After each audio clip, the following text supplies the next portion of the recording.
Hello students, अपने YouTube channel जीतमेस classes में आपका हार्दिक स्वागत है। एनसीईआरटी टेंथ की मैथ की बुक से हमने 4 चैप्टर तक कंप्लीट कर लिए थे। आज हम स्टार्ट करेंगे 5th चैप्टर। 5th चैप्टर में जैसे कि आप देख पा रहे हो 5.1 एक्सरसाइज है और इस चैप्टर का जो नाम है वो है आपका एपी अर्थमेटिक प्रोग्रेशंस, समांतर श्रेणी।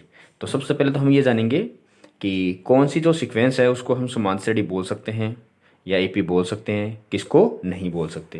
क्योंकि क्वेश्चंस में आपको पूछा जाता है कि ये एपी है या नहीं है, तो इसकी बाकी के टर्म फाइंड आउट कीजिए। तो किस तरीके से, तो देखिए सबसे पहले हम बात करते हैं। अगर आपके पास में कोई सीक्वेंस दे रखी है A2 A3 and so on, इस तरीके से दे रखी है, तो अगर इनका जो डिफरेंस है, इनके बीच का जो अंतर है, सार्व अंतर जिनको बोलते हैं, तो वो अगर कॉमन डिफरेंस बराबर है तो ये जो सीक्वेंस आएगी उसको हम एपी बोलेंगे। क्या बोलेंगे? एपी। फॉर एग्जांपल जैसे मैंने लिया 3 5 7 9 एंड सो ऑन, इस तरीके से। तो इन दोनों का जो अंतर है वो कितना है? 2 है। इन दोनों का अंतर भी कितना है? 2 है। और इन दोनों का अंतर है वो भी कितना है? 2 है। अर्थात इनका जो कॉमन डिफरेंस है वो क्या है? सेम है। जिसको 2 2 आ रहा है ना, ये कॉमन डिफरेंस है। तो इसका मतलब ये जो सीक्वेंस दे रखी है वो एक एपी है। वो क्या है? एक एपी है। तो इस एपी के बारे में हम जानेंगे। अब इस एपी में आपको क्या फाइंड आउट करना है? ये जो सीक्वेंस है वो आपकी एन तक चलेगी, मतलब एन नंबर कोई भी हो सकते हैं, तो ये आपकी एन तक चलेगी। इसका मतलब इसका जो लास्ट टर्म आएगी इस ए एन को हम बोलेंगे a plus n minus one into d. ये आपको एक फॉर्मूला इसका याद रखना है। ये फॉर्मूला आपको इसका याद रखना है लास्ट टर्म का। लास्ट टर्म ये ए एन है वो क्या है? इसकी लास्ट टर्म, लास्ट टर्म। और ए क्या है? इसकी फर्स्ट टर्म, पहली टर्म। और एन है आपकी नंबर ऑफ टर्म, कि इस एपी में कितनी टर्म है, मतलब जैसे 15 टर्म, 14 टर्म, 31, 38, कुछ भी हो सकती है। और इस डी का मतलब होता है कॉमन डिफरेंस। कॉमन डिफरेंस ये आपको ए एन क्या है, जिसको कहीं कहीं आपको एल को भी रूप में देखने को मिल सकता है, एल या ए एन लास्ट टर्म है, जिसका फॉर्मूला आपका a plus n minus one into d. बाकी आपके 2-3 फॉर्मूले इस चैप्टर में और काम आएंगे, वो हम जैसे जैसे क्वेश्चन आएंगे या फिर एक्सरसाइज के हिसाब से हम इनको करते रहेंगे। आज आपको ये एक ही फॉर्मूला याद रखना है, a n equal to a plus n minus one into d. ये लास्ट टर्म का फॉर्मूला है, जिसमें ए क्या है? उसकी फर्स्ट टर्म है एपी की। एन आपकी नंबर ऑफ टर्म होती है, जैसे आपको फाइंड आउट करनी हो 13, तो एन का मतलब क्या हो गया? 13। डी का मतलब कॉमन डिफरेंस, तो जैसे सेकंड टर्म में से फर्स्ट टर्म या फर्स्ट टर्म में। इसका मतलब डी का मतलब क्या हो गया? जो भी टर्म आप ले रहे हो उससे पहले वाली उसमें से माइनस कर दो। जैसे आपने कोई एन टर्म ली, उसमें से माइनस क्या करनी है? उससे पहले वाली एन माइनस वन टर्म। ये आपका कॉमन डिफरेंस है। तो ये इसके कुछ बेसिक्स थे।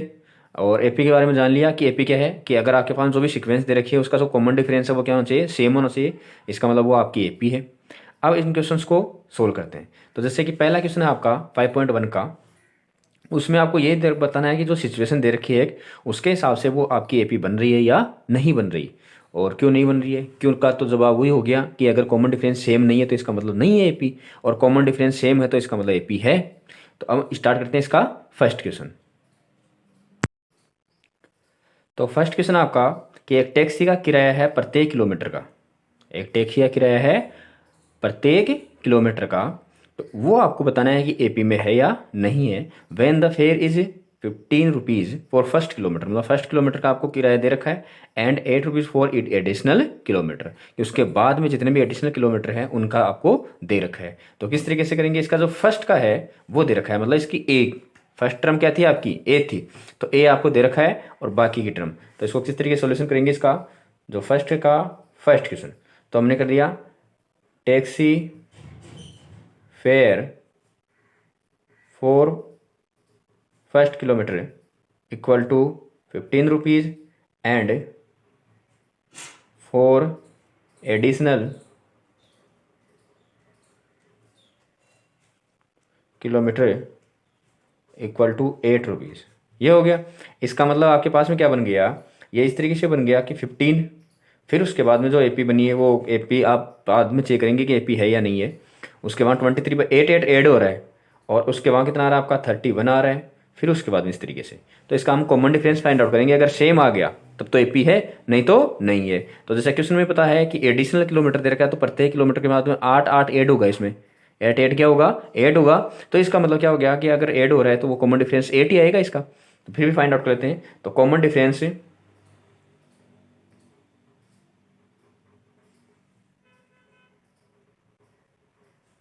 D1 इक्वल टू D1 या DA की बात है वो 23 minus 15 equal to 8। D2 equal to 31 minus का 23 इक्वल टू 8। इसका कॉमन डिफरेंस सेम आ रहा है, तो here common difference is 2। So given situation is in AP. बस आपको ये बताना है कि एपी में थी या नहीं थी। ये इसका फर्स्ट क्वेश्चन। अब बात करते हैं इसके नेक्स्ट क्वेश्चन की। सेकंड आपका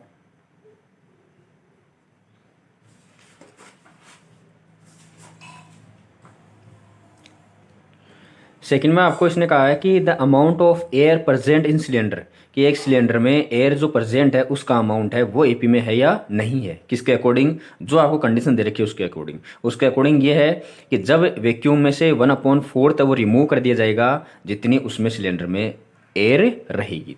मतलब एक टाइम पर उसमें जितनी एयर रहेगी उसका 1/4 पार्ट क्या कर दिया जाता है, रिमूव कर दिया जाता है। उसके बाद जैसे वापस आ जाएगी एयर, कुछ ना कुछ एयर रहेगी ना। जैसे ऐसे मान लो कि पहले कितनी भी थी, उसका 1/4 रिमूव कर दिया, बाकी बच गई, उस बाकी का वापस 1/4 रिमूव कर दिया, फिर बाकी बच गई, फिर उसका 1/4 रिमूव। तो ये जो सीक्वेंस चल रही है वो सीक्वेंस एपी में है या नहीं है, ये हमें फाइंड आउट करनी है। तो स्टार्टिंग में उसमें जो एयर है उसको हमने क्या रख लिया, अक्स रख लिया। क्या रख लिया, अक्स। तो let be air present in cylinder at first time equal to X. इसको हमने क्या रख लिया, एक्स। फिर इसमें से 1/4, तो after 1/4 of the air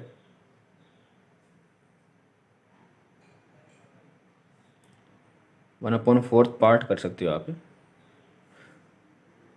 is removed then air. अब देखो ये जो इनिशियल है उसको हम ए रख लेते हैं। क्या रख लेते हैं, ए। तो इसका मतलब A2 आएगी अब, और A2 कितनी हो जाएगी, पहले अक्स थी, इसमें से कम हो जाएगी। कितनी कम हो जाएगी, इस अक्स का 1/4 पार्ट। ये तो कहा इसने कि जितने भी उसमें प्रेजेंट रहेगी एयर उसका 1/4 पार्ट क्या कर दिया जाएगा, रिमूव कर दिया जाएगा। तो यहाँ से 4 एलसीएम आएगा 4 में, तो 4x माइनस का x, तो ये बच जाएगा आपका 3x/4। Again air after remove, तब वो आपका A3 बच जाएगा। और A3 कितना आएगा आपका, जितनी उसमें बची थी, बची कितनी थी 3x/4, उसमें से माइनस हो जाएगा। क्या माइनस हो जाएगा, जो बची थी उसका 1/4 पार्ट रिमूव हो गया। ये पार्ट क्या हो गया इसका, रिमूव। तो यहाँ से 16 एलसीएम आएगा, तो ये बचेगा आपका 4 12x माइनस का 3x, बच गया आपका 9x/16। इसका मतलब जो आपके पास में सीक्वेंस बनी है वो बनी है x, फिर आपकी 3x/4, फिर बनी है आपकी 9x/16 एंड सो ऑन। इस तरीके से चलेगी। अब इसका कॉमन डिफरेंस निकालिए। तो एपी हमें चेक करनी है कि एपी है या नहीं है। तो कॉमन डिफरेंस D1 या D इक्वल टू 3x/4, इसमें से माइनस क्या कर देंगे हम, इस अक्स को। भाई मैंने कहा था जो भी टर्म लेंगे उससे पहले वाली टर्म क्या करनी है, हमें माइनस करनी है। तो यहाँ से 4 एलसीएम आ गया, तो 3x माइनस का 4x, तो छोटे में से बड़ा माइनस x/4। 1x का मतलब 1 को लिखने की जरूरत नहीं है। और डी तो सेम ही है, डी इक्वल टू, अब इसमें से इसको माइनस कर देंगे आगे वाले में से। याद रखना जब भी हमें सीक्वेंस को देखना हो एपी में है या नहीं है, तो उसमें जितनी भी टर्म रहेगी उन सब का कॉमन डिफरेंस निकालेंगे।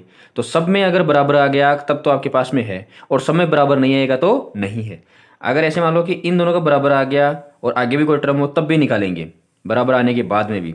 लेकिन अगर इन दोनों का निकाला और बराबर नहीं आया और आगे भी कोई टर्म है, तब आगे वाले निकालने की जरूरत नहीं है, क्योंकि वहीं चेक हो जाएगा कि बराबर नहीं है। लेकिन बराबर आ जाए तो सभी टर्म में से निकालनी पड़ेगी। इसमें से माइनस कर देंगे कौन सा, इससे पहले वाला। यहां से एलसीएम आपका 16 आ जाएगा, तो इसको डिवाइड करवाया 4 टाइम तो 3x को मल्टीप्लाई करवा दिया, इसको माइनस कर दिया तो 3x अपॉन कितना हो गया 16। अब यहाँ से देखिए ये कॉमन डिफरेंस दोनों का सेम आ रहा है क्या, नहीं आ रहा। तो आपका इसका मतलब क्या हो गया, एपी में नहीं है। तो आपने लिख दिया कि here common difference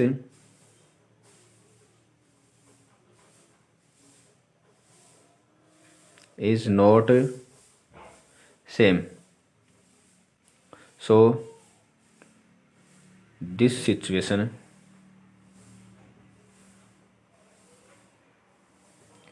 is not in AP। ये हो गया, ये आपका सेकंड क्वेश्चन। अब बात करते हैं इसके थर्ड क्वेश्चन की।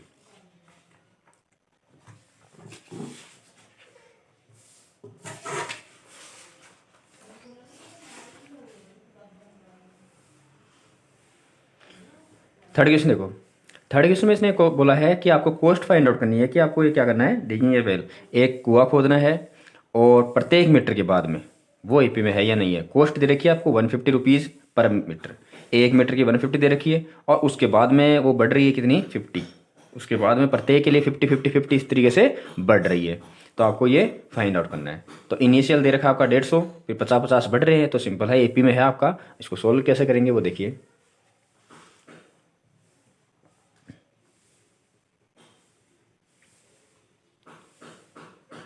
तो cost of digging well for first metre equal to 150 rupees and additional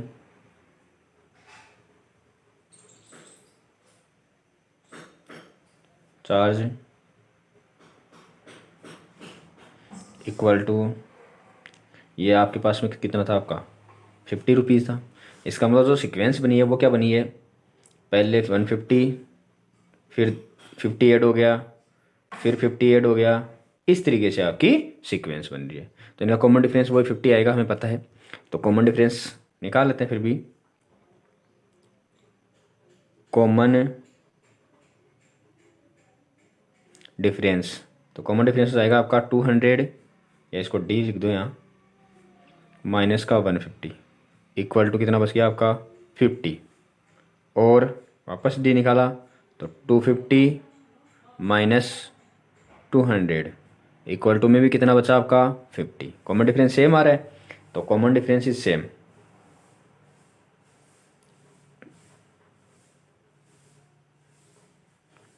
is same, so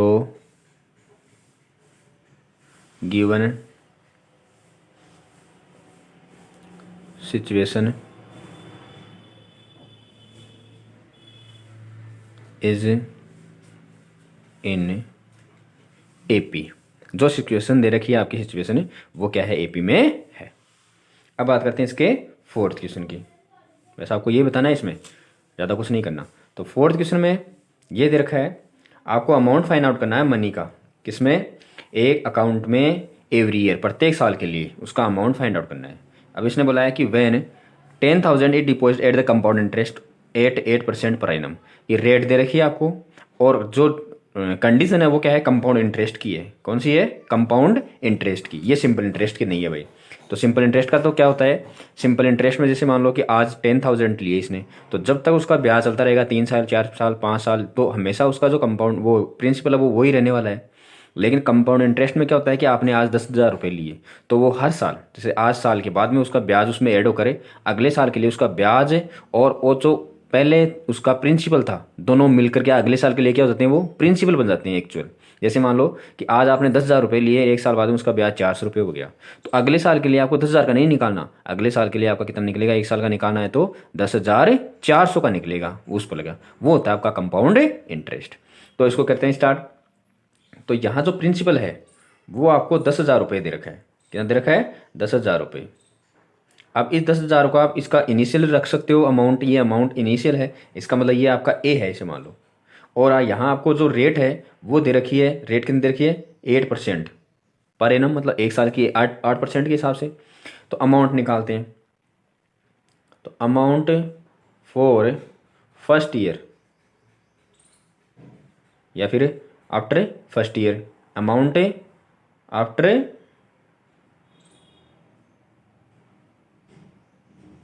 first year, तो अमाउंट कितना हो जाएगा, तो इसका कंपाउंड इंटरेस्ट का जो फॉर्मूला बनता है वो बनता है आपका P1+R/100 और पावर T, ये बनता है आपका। तो यहाँ जो है आपके पास में, और ये बन जाएगा आपका 82, ये क्या बन जाएगा आपका 82। अब प्रिंसिपल कितना आपका 10,000, 1+ रेट आपकी 8%/100 और टाइम कितना 1, एक एक साल का तो निकालना हमें। तो यहाँ से ये बन जाएगा आपका 10,000 ब्रैकेट का मतलब मल्टीप्लाई, अब यहाँ से देखिए ये आपका 100 है, तो 100 एलसीएम लेंगे तो ये हो जाएगा आपका 100 + 8, तो 108। तो ये हो गया आपका 108/100। अब एक बार लिखना है, क्यों, पावर में कितना आपका 1 है। अब यहाँ से देखिए 2 0 से 2 0 कैंसल हो गई, तो वैल्यू आ गई आपकी 108 और 2 टाइम, 10,800 हो गया एक साल बाद में, ये है। तो अब दूसरे साल के लिए ये जो 10,800 निकला वो क्या बन जाएगा, प्रिंसिपल। तो यहाँ लिखेंगे हम अमाउंट आफ्टर 2 ईयर, ये हो जाएगा आपका A3, और वही प्रिंसिपल 1+ रेट/100 निकालना में एक एक साल के लिए है, तो ये बन जाएगा, तो ये हो जाएगा आपका 10,800 अगले साल के लिए प्रिंसिपल ये रहेगा आपका, और 1+8/100 और एक साल का, तो ये हो जाएगा 10,800। आप इसको सिंपल इंटरेस्ट से फाइंड आउट कर सकते हो, इसको वही रख लिया। अब यहाँ 2 साल के लिए, या फिर देखो 2 तरीके हैं, ये रख लिया अगले साल के लिए प्रिंसिपल, तो इस फॉर्मूले से भी निकाल सकते हो इसको, और सिंपल इंटरेस्ट के फॉर्मूले से भी फाइंड आउट कर सकते हो कि एक साल का। या फिर अगर 10,000 के हिसाब से निकालोगे तो एक साल का निकलेगा, फिर यहाँ 10,000 रखोगे तो यहाँ कितना रखना पड़ेगा, फिर बाद में आपको 2 रखना पड़ेगा, भाई 2 साल का निकालेंगे। फिर अगर आगे करेंगे तो उसको 3 साल के लिए, तो 10,000 रखना है, तो यहाँ आपकी जो पावर है वो चेंज होगी, और पावर अगर आप एक एक साल के लिए निकालोगे तब आपको ये प्रिंसिपल चेंज करना होगा। पहले 10,000 के लिए, फिर जो आपका अमाउंट फाइंड आउट होगा वो प्रिंसिपल बन जाएगा, और एक साल के लिए निकालेंगे, वो है आपका 108/100। 2 0 से 2 0 कैंसल हो गया। अब इन दोनों को आपस में मल्टीप्लाई करवाएंगे, 108 को 108 से, तो करवा लेते हैं एक बार।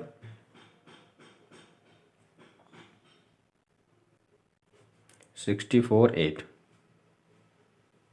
108 46611, तो 11,664 इसी तरीके से आपका ये अमाउंट चलता रहेगा। इसका मतलब हो गया कि जो आपके पास सिक्वेंस बनी है वो ऐसे बनी है कि 10,000 रुपये थे पहले, फिर वो 10,800 हो गए एक साल बाद में, फिर अगले साल के लिए वो 11,664 हो गए, इसी तरीके से चलते रहेंगे। तो इसका मतलब इसका कॉमन डिफरेंस निकालते हैं कि कॉमन डिफरेंस D = 10,800 माइनस का 10,000, तो वैल्यू है आपकी 800, और फिर D निकालेंगे 11,664 माइनस 10,800, यहाँ से 64 और ये हो गया आपका 16 का मतलब 8, ये रुपए आ गए। तो यहाँ इक्वल आ रहे हैं क्या, नहीं आ रहे, ये आपके 800 है और ये 864 है। इसका मतलब एपी में नहीं है, बस कॉमन डिफरेंस नहीं है तो सेम। तो here common difference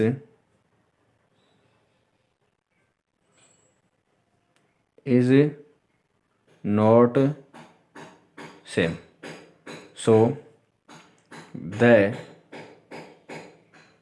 given situation is not in AP. Simple आपको इतना ही बताना था कि एपी में है या नहीं है। यह आपका 5.1 का फर्स्ट क्वेश्चन है कंप्लीट। अब नेक्स्ट वीडियो में पढ़ेंगे इसके सेकंड क्वेश्चन के बारे में चर्चा करेंगे। वो सेकंड क्वेश्चन वो आपके इजी हैं, तो सेकंड और थर्ड क्वेश्चन हम नेक्स्ट वीडियो में कर लेंगे। तो आज के लिए इतना ही, बाकी हम करेंगे नेक्स्ट वीडियो में। तो वीडियो पसंद आया तो वीडियो को लाइक कीजिए, शेयर कीजिए, और चैनल पर कोई नया हो तो चैनल को सब्सक्राइब कीजिए। Thank you, have a nice day.